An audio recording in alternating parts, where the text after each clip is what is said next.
Hi, everyone. Welcome to the May Show and Tell. I'm Michael, your host for today. Welcome. I'm going to let a few other people log on. And as everyone logs on, we'll just walk you through some of our housekeeping topics for our monthly webinar. We do this the first Wednesday of every month, of course. As you know, our next one will be on Wednesday, June 7th. Hard to believe we're almost halfway through the year.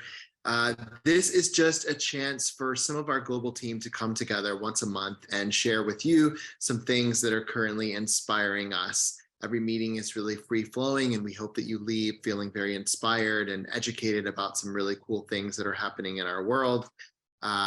We, of course, will always follow up with you later this week with both a recording of today's webinar as well as the links, so you don't have to worry about writing them down. And if you'd like to find any of our previous show and tells, you can, of course, find it either on fashionsnoops.com for those of you who are clients and subscribers, or on our YouTube channel as well. As always, we love to hear from you while we go through today's webinar, so please do make use of your chat box. Just make sure that you have it chosen at everyone so everyone can see what your comments and your questions are, but let us know what you're loving and what is inspiring you as we go through today's links. Before we jump in, I'm going to just turn it over to Ash really quickly, our head of marketing, just to talk about some really exciting post-Color Week things for you all. Thanks, Michael. Hi, everyone. So yeah, just one event for me to highlight to you today, really, and that's our Spring Summer 25 Color Preview webinar that we held last week. In case you missed it, it's now available for you to watch on demand.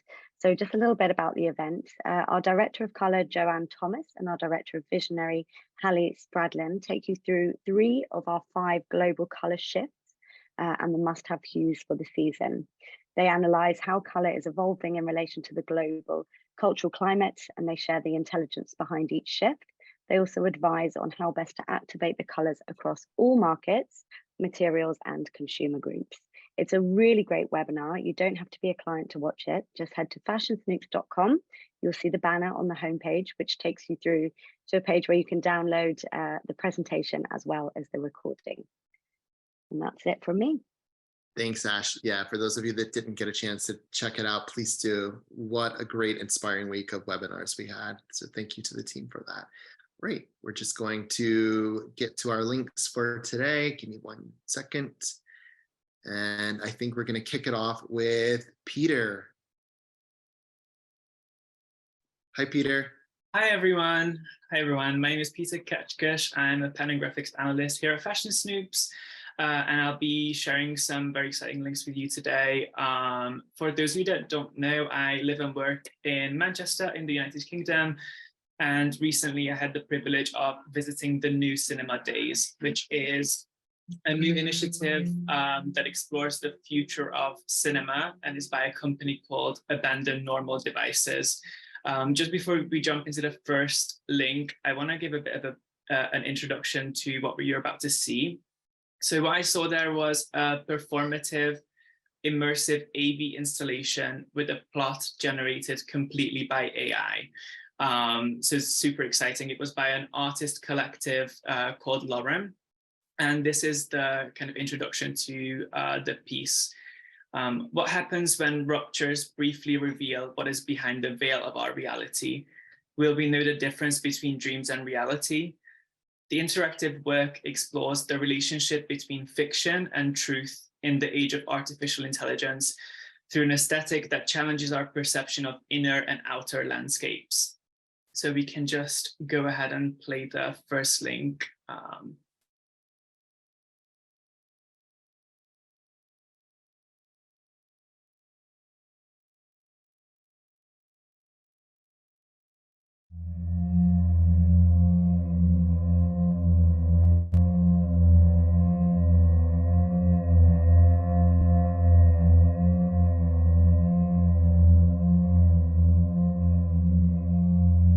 Give me 1 second. I'm just going to try to make it full screen for us.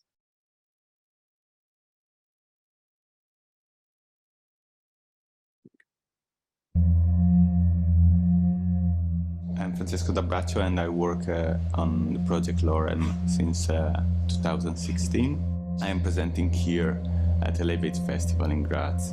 Distrust Everything, which is an AV immersive installation for 4 screens, where the plot is completely generated by AI. We collaborated with Mira Kardiker that gave us a 20-year span coverage of dream reports. We used to train AI systems to generate kind of speculative dreams narration that was the base for the whole installation.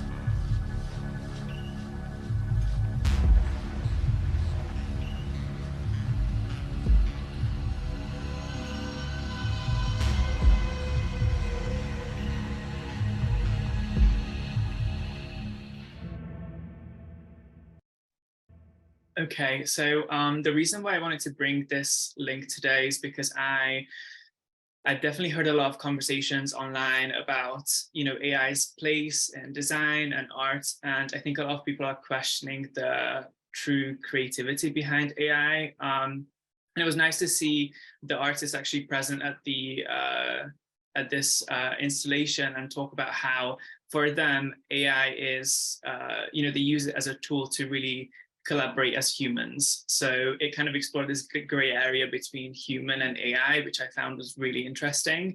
And I've got a couple of quotes here from the artist, my favorite one being, in a world where realism is dominating every kind of knowledge, I like approaching machines and statistic tools as a cult to imagination versus a cult to realism. So what you can see here is it's kind of described as like building Lego blocks. So they use different soundscapes and different visuals that they extract from films that go along with the plot, and they make these meta collages. And what's really interesting to know is that less than 1% of the visuals that you see here are autonomous. So there's a lot of intention that actually goes behind it. And I think it's just great to kind of see a different way in which we are adapting to AI in terms of design and storytelling. There is another 2 really short just clips that we can play, the next 2 links, so you can see more of the art.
That's great. That's everything from me, just your daily dose of AI design, as always. Thank you so much, Peter. I think we're actually going to end on something AI related today too. So good bookends. Thank you very much. Okay, guys, I'm going to go through my links. So the first one is something that I found about through some vintage blogs, and I've worked in menswear my entire career, over 20 years now, and I actually never knew about these things called barbershop occupation mugs, and I thought they were so cool. So I just wanted to like share with everyone what they are. And I'm going to show you a bunch of examples. But basically in the 19th century, when men kind of had to go to barbershops because safety razors were not yet invented and there were no antibiotics available. So going to a barbershop was kind of the safe option, so that if you cut yourself with a dirty blade, that it wouldn't cause serious health consequences. So the barbershop was a super important hub for everything. And what apparently they invented were these personalized shaving mugs, not to provide a hot beverage, but basically to house a client's soap and brush, so that every time they came, they would be able to use their own brush and shaving soap, which I found really interesting. So basically you took great ownership in your mug, and you basically would have it designed usually according to what your occupation was, or maybe a secret society, or some kind of professional fraternity that you were a member of. So these are the examples. There's literally hundreds of them, and people collect these, and I just never knew about it. They were typically made in Germany, France, or England. The most common ones that you would find apparently were the 3 Bs, which were butcher, bartender, blacksmith. Those were professions that were needed in every single town. You can see here that they had a place to keep everyone's shaving mug when they came in. That's what this little shelving system is for. So it was super common at the time. They also had one for other tradesmen, judges, lawyers, doctors, businessmen, etc. You could choose some that were according to hobbies that you liked, maybe baseball, equestrian, automobiles, etc. It really varied. And of course, the more intricate they were, typically the more wealthier you were as well. Sometimes people could only afford just a very plain one with their initials on it. But there are really cool examples. This person's name was Heavy Smith, which I thought was super cool. But yeah, and you can kind of see here some of the supply marks that were on the underside of each mug. But really interesting, and I just never knew about them before, and I didn't know there was this whole world of people collecting them, but they're so different. So you can imagine how many that you could probably find out in the vintage and antique market. So just wanted to show those, just because I never heard about them before, and I thought they were really cool. I'm just rolling through more. You can kind of see some common themes, like some of the images are the same if they came from the same supplier. Like if your trade was a certain way, and I guess there were catalogs where people would be able to order from and get them. So anyway, it goes on and on. You can check out the link and see other examples. There's a whole cool video here where the guy explains them and how they were made, and I guess he collects a lot of them. So that is the first link. The second one is something that I'm really excited about. Our men's team did a Hot Now on this, and if you get T5T, then you probably, our Tuesday newsletter, you probably saw this, but I just wanted to touch on it. Down in Soho, there's a new sex store targeted at men, but of course women as well, and it's called Contact Sports, and it really was meant to kind of reimagine what the sex store experience is. And so let me just talk you through it. Before the founders made this shop, they did a lot of research, and they found that a majority of consumers were really uncomfortable walking into a typical sex store, and they wanted to be really sex positive about their approach here and how they did it. So what they did is they kind of like used the whole euphemism of sex being a contact sport, encouraging people to release endorphins for happier, healthier lives through experiences that are sweaty, within bounds, and full contact. So that's kind of their thing. And the rose is their logo. So at the very front of the store, it's actually an actual floral shop where you can actually buy bouquets and roses. And they also integrate the rose through a lot of their imagery, which is really cool. The whole kind of aesthetic is very vintage, locker room inspired. The thing that I thought was super cool is the team spent more than a year vetting a category that includes tens of thousands of products to offer only the best of the best. So they have candles from brands like Flamingo Estate. They have games you can play with your partner, pre-rolls. They have all sorts of really interesting sex toys as well. Their website is here, so you can kind of check it out. It's really, really beautiful inside, and I'm just going to show you really quickly kind of my favorite touch. They have really clever marketing. It's really, cheeky and just fun. But here is one of the images I love. They have these beautiful kind of like catcher mitt chairs that you can kind of see here along the side, the idea that it's supposed to be a locker room. And they also created their own merch too, with kind of that little rose logo too. So I think they're going to be looking at opening more boutiques here in the US, but it's really well done, super beautiful. And if you are a client, then definitely check out the Hot Now that we did on it. They have a great Instagram too, so you can kind of find that on your own and check it out. But if anything, you can go in and you can buy roses and look around if you're down on Mercer Street in Soho. So love that. And then my final link today is about a new exhibition of an illustrator that's been a huge inspiration to me for many years, but just obviously with gender identity being such a topic of conversation for a long time now. The New York Historical Society is preparing to unveil a brand new exhibition, which is devoted to J.C. Leyendecker. You probably, if you work in menswear or you're a designer, you certainly have know about him before. The exhibition actually opens on Friday, and it will run through August 13th. So you have plenty of time to check it out. But it's great because this exhibit is a precursor to the Historical Society's new wing, which is dedicated to the American LGBTQ plus Museum. So it's really great for that. So he was, I'm going to go to another link here for a second so you can kind of see, he was an illustrator for Saturday Evening Post for 44 years. That's probably where you know his work from. He died in 1951. He influenced Norman Rockwell, so many others. He created a lot of really iconic fashion ad campaigns of the time. The Arrow Collar Man, he did Ivory soap ads, cornflakes, he did US Navy posters. But what's really cool about him is that he really established men's fashion at the time from his illustrations. And you can kind of, I'm going to roll through here so you can see some of the images, but he was gay. He had a longtime partner for many, many decades, but of course he did live in the closet most of the time for his whole life. He wasn't public about it, but a lot of his artistry and his illustration hints at society's views of homosexuality at the time. What's really great is historians now say that people, specifically men, took a lot of their cues about kind of what it meant to be an American man or what masculinity meant at the time. A lot of his depictions, of course, were really like very white and waspy.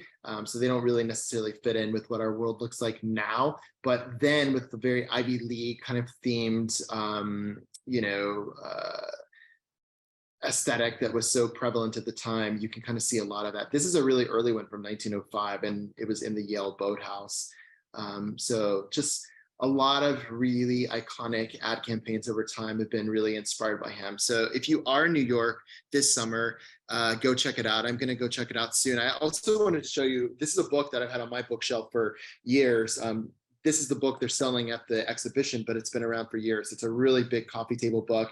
It actually has all of his Saturday Evening Post ads, and it's just really, really beautiful, really well done. So if you are into illustration, vintage menswear, etc., it's a really good book for you to find. You can just find it on Amazon, or if you're at the exhibition, you can get it there. So yeah, starts on Friday, goes through August at the New York Historical Society. All right, those are my links, and now we're going to go over to Taryn. Hey, Taryn. Hey, Michael. Hi, everyone. I'm Taryn. I'm the beauty and wellness strategist here at FS. And I will also be speaking to something new opening up in New York. So my link today is about the new Richard Gilder Center for Science, Education, and Innovation, opening for New York City's American Museum of Natural History. So back in 2014, the museum first announced plans for the addition, and now the new wing is opening tomorrow, May 4th. And the architecture of the wing is what really has everyone talking right now. So the Gilder Center wing was designed by Studio Gang and was crafted to look like a massive canyon cave. So you can scroll down to see some of the images but the space looks absolutely spectacular. I love the tactile like architecture of the space. And this is also really cool to see, as caves have been a big area of inspiration and conversation for us here at FS for quite some time.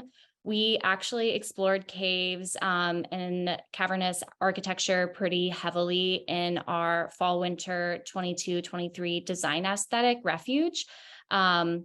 So we're right on time with that. And it's always nice to see confirmation of these trends that we get really excited about. But the center itself has some amazing new features as well. So it includes some new classrooms, laboratories, a library, along with a theater shaped like a hockey rink, and a nearly as large state-of-the-art interactive display about the interconnectedness of all life on Earth. So if you're in the New York area or thinking about going for a visit, definitely check out the space. Yeah, I feel like we've all been trading images of this for a long time now. So everyone's really excited. Exactly. So yeah, this is super cool to see. That's beautiful. There's just something so nostalgic about the Natural History Museum, anyone that went to it when they were a kid. So it always is fun. For sure. And the second link is just a link to the actual website of the center if you want to learn more about it, or if you want to book tickets or anything like that. So yeah, that's it from me. Great. A lot happening here in New York in the next couple of weeks. For sure. Summer is about to pop off. Thanks, Taryn. All right. And now we have Katie from the women's team. Hey, Katie. Hi, I'm a retail analyst at the women's team, and I wanted to highlight something I'm super excited about, a trend that's gone viral on TikTok called Coastal Cowboy. Just wanted to highlight here the following it's gotten so far. Quite a huge amass just within like the past few weeks. Like the hashtag has gotten 80 million views. And similar hashtags on the right-hand side over here have gotten like 70 million views or 4 million. And it's a trend that combines like beachy wear and Western wear together, kind of like an evolution from Coastal Grandmother from last summer. So whether it's, you know, the light blues and the white palette of the beach wear, or the eyelet sundress type vibe, cowboy boots, cowboy hats, you know, adding in, you know, black colors fringe or like long denim skirts, think all of that for like Western. And a lot of these TikToks include, you know, a portion of country music, since that's so synonymous, obviously, with cowboy style. But I have 2 TikToks to show as well. So we can click on the first one. It's a really fun trend that is super supposed to be going to be really big in, you know, summer 23.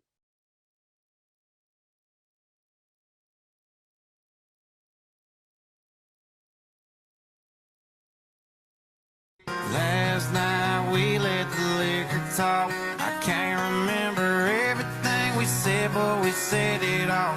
You told me that you wish I was. Okay, so that was the first one. As you saw, a lot of denim, a lot of cutoffs, short mini dresses, cowboy hats, and stuff like that. And then here's the second one with a different take.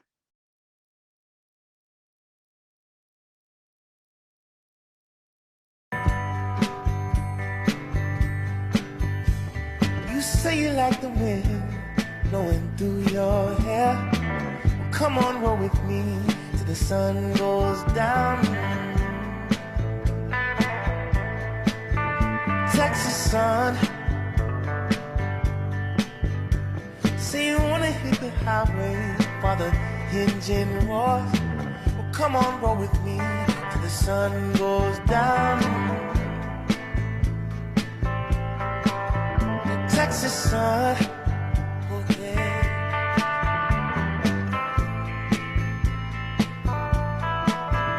Texas sun.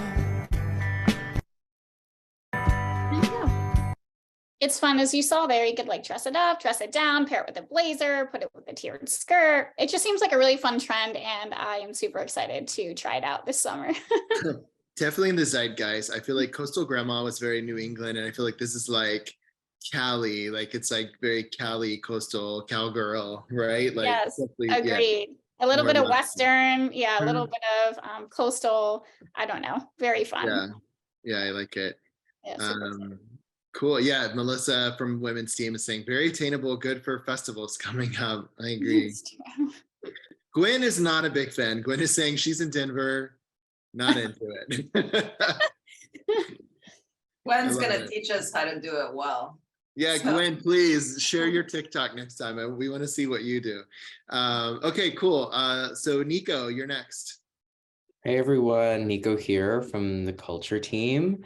So I just got back, well, not just got back, it was about 2 weeks ago now from Milan for the Salone del Mobile trade show, as well as Milan Design Week, to tour all the districts from Brera to Porta Venezia, Tortona, and Cinque Vie. And we saw so much inspiring and innovative design that we can't wait to share in the home team's coverage of the show and the design districts, which will come out very soon. I think some of the biggest themes that we saw were things like made to morph designs, circular materials.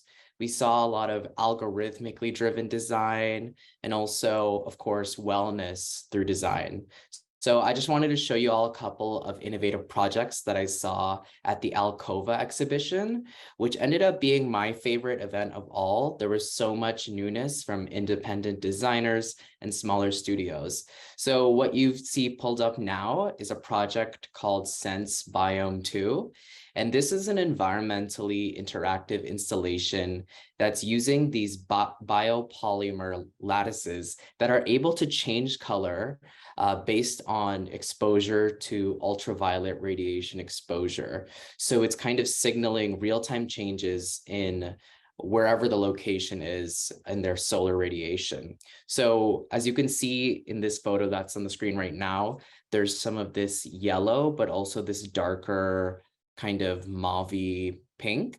And so essentially, it's not pictured here, but they had a scale in the installation which showed that the lighter colors, which started at this kind of lighter yellow, were the lowest UV index. And then the darker colors that are closer to red and purple are a higher UV index. So this is embodying some ongoing research by designers and biologists at this project called Crafting Plastics Studio, as well as Dumo Lab, which is this multidisciplinary collaborative effort to explore biochemically augmented and environmentally active biomaterials. It's a mouthful, but I love any textile technology that allows materials to change and respond to the environment.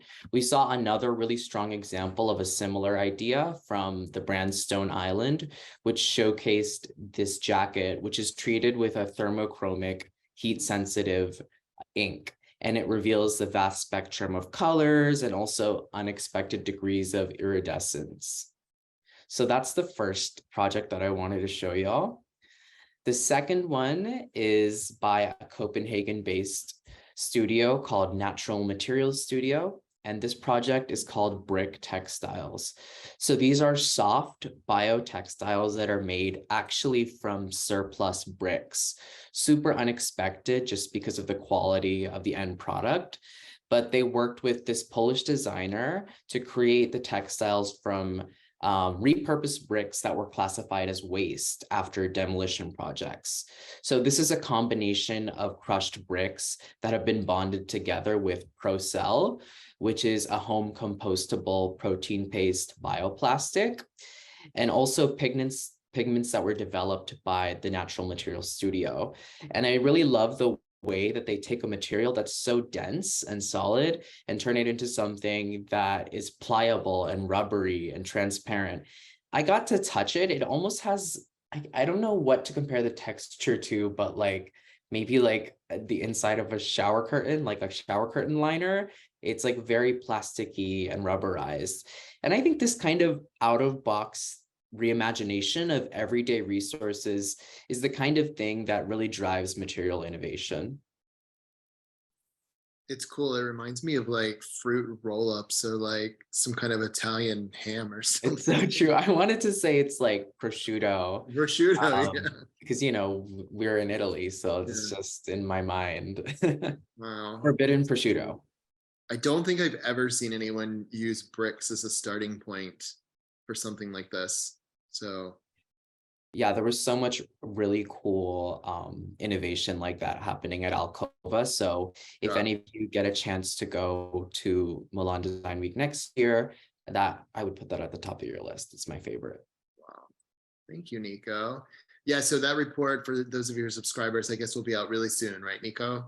Yeah, very soon. I think hopefully next week. Okay, great. All right, and we are going to end today's show and tell with Lily. Hey, Lily. Hi, everyone. So good to be with you. I'm Lily. I'm the founder of FS, for those that don't know me yet. So a few random thoughts that come together in my mind, so bear with me. First of all, I want to, it's such an interesting moment. I'm like overwhelmed with how many thoughts and ideas we currently have running at FS.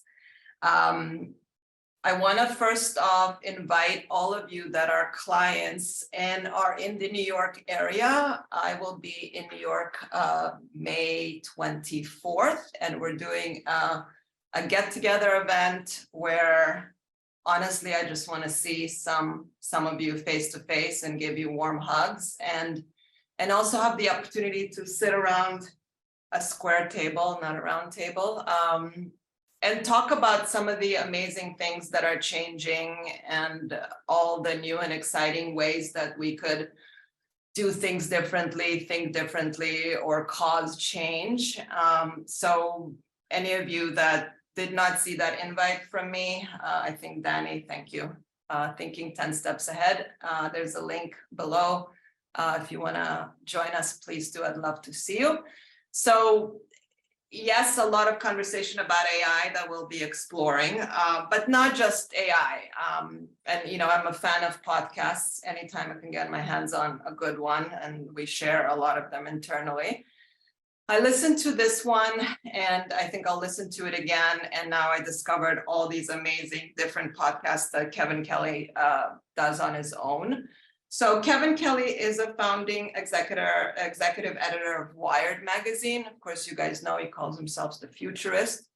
And I listened to this podcast, and it just kind of put together a lot of the different thoughts that are running internally at FS and in my mind. And Michael, I left some spots because it's a long one. So first of all, listen to it whenever you can. It's he really talks about where he sees AI going and the future of all, and he's just such an inspiring and optimistic human being. Definitely worth a listen. He also just launched a new book that I just downloaded, so I'll let you know how that is maybe next time, but do check it out. And I think the starting of this is exactly kind of the wrapping of my thought process. So started, and then I think I gave you a spot there that we can go to. Yeah, do you want me to start it before we go to 12 minutes? Start it? Yeah, started because he kind of sets the statement, and then we can go to 12 minutes. Okay. Don't aim to be the best. Aim to be the only. Hey everybody, welcome to the podcast. Today I'm speaking with Kevin Kelly, a true pioneer. While you go to 12, I'll just say that. I think I love what he says. Don't aim to be the best, aim to be the only. And I think that's truly where I feel we all as creators, creatives, creative companies, creative thinkers need to kind of use as a North Star. We've recently gone through a rebranding process that we're actually in the middle of, and it was such an inspiring process. We'll share more about it. But the agency we worked with, which did a really great job teasing out what they needed from us in some great workshops, their mandate to us was to say, we are the only, and name what we're the only at. And that experience for me was really interesting because it stopped the idea of comparing ourselves or being a little bit like, more like, or any kind of comparison that we could do with others, and really focus on what are we best at? Who are we? Instead of looking and comparing ourselves with the world. And that's what he's saying. It's, you know, we've kind of been chasing this ball of we can be better than, and then we all start to look alike, because being better than is incremental, and being the only is kind of fundamental. And he talks a lot about how you find that path of being the only and define yourself in that and find your way of doing that the best way possible. So that was really inspiring to me. And then at 12, let's see what he says. There's a few moments I caught here and there, but definitely listen to all of it when you can. All right. Major engine of wealth, and I would also suggest personal happiness is being able to think different. That's the engine. And when we're all connected 24 hours a day around the world with our little devices, the true value is being able to think a little differently. That's the source of innovation. That's how you make great things. That's how you make great art. And anything that can help you think differently, including AI, which we'll talk about later, I'm sure. But travel and other experiences, reading different books than other people read. I mean, there's lots of ways to do that, but you want to really cultivate that ability to think differently in a world where everybody's connected together all the time. And so I would argue, yes. Yeah, I mean, that's a really big one for us as well at FS, and thinking differently. We're talking a lot about curiosity and what that means. And I really think that thinking differently and mandating ourselves, our teams, whoever we work with, to question everything and bring new perspectives to the table is crucial right now. I love his point that he makes that we're so connected. In 2 minutes, you can see everything. You don't have to guess. You can track what everyone is doing, which is amazing because it gives us such a clear view of the world and what's happening. But then adding your own voice, your own point of view, and thinking different is, I think, the only way for any amazing product, brand, company to survive. And what is it that you need as a team to think differently? How can you stay curious? How can you think out of the box? Is all the amazing things we're considering internally and constantly questioning on the inside. So I think that was a really great point here as well. Michael, you could skip the next one because he says exactly what he says in the beginning. So we could skip that one and we could just go to the third one, which is really the point I wanted to talk about. All right, here we go. Settling in that, I guess. Yeah, so let me acknowledge something. It is unsettling. It is moving fast, but it's not out of our control. And then secondly, what we're discovering is something more fundamental, which is not that this thing is getting so much smarter. It's just that we're realizing that many of the things that we held as being highly elevated to achieve turn out to be fairly mechanical. Right. I can assure most people you're not going to lose your job. You may lose your job description. Okay. And the tasks in your job may change. Some of the tasks may go away, but your job is unlikely to go away. So far, I found only one kind of job, one kind of job who's lost to AI. Everyone else is going to change it. But we have time if we pay attention to it. What we don't want to do is to prohibit or outlaw or ban these things, because then we don't get to steer. We can only steer these things by using them. Mm-hmm. And so there is a tendency to want to, I want to stop it. I want to halt it. I don't want this thing to happen. And that means that, no, you're not going to get to steer. The people who actually do use it somewhere are going to be the ones steering it, because we can only steer it through using it, finding out how it works. And the idea of general intelligence, artificial general intelligence, I think is again, it's a myth. It's not even real. We have no evidence of such a thing, because so far the kinds of intelligence that we make are very, very specific, very, very narrow. And we have really no idea how our own brains work. We're just projecting all kinds of things about us. And I think one of the greatest things that the AI.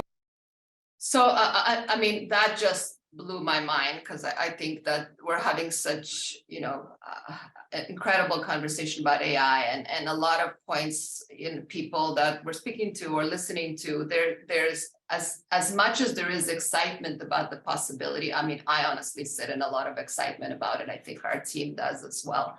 There's also a lot of fear about it. And I love what he says about, if we have the fear kind of be the reality that we're in, then we don't get to steer it. And I love that, because the less afraid and the more curious you are of it, the more you get to steer it where you want it to go, and not be at the effect of something happening to you.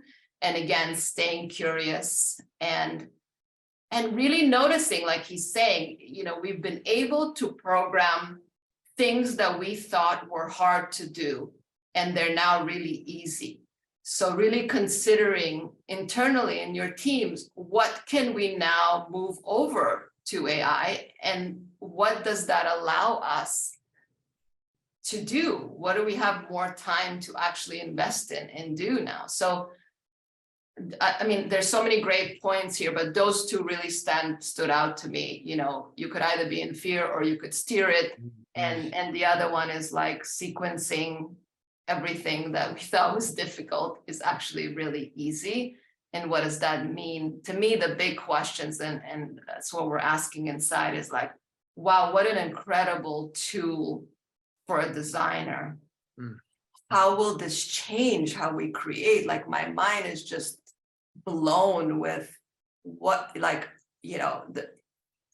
going back to when I used to draw designs by hand, like now the dream of making something happen is real in seconds. And I spoke to one really smart AI designer, and I can't wait to interview more and speak to more, but she's an artist, an art teacher. And she was saying that a lot of her community just kind of banned her because they keep questioning whether it's art. And she's like, I'm loving it. It's just a new medium. I get to play, I get to discover. So she gets to steer it while her artist friends get to be afraid of it, which I think is interesting. So that leads me to, then of course my computer listens and my phone listens to me, and I get this on my Instagram, which is exactly what I think is going to happen to our design space.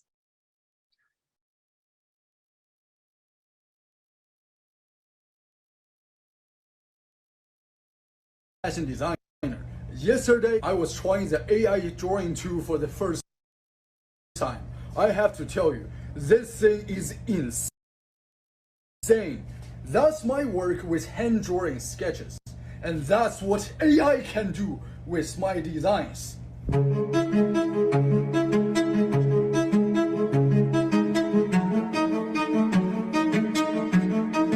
I'm a fashion designer. Wow.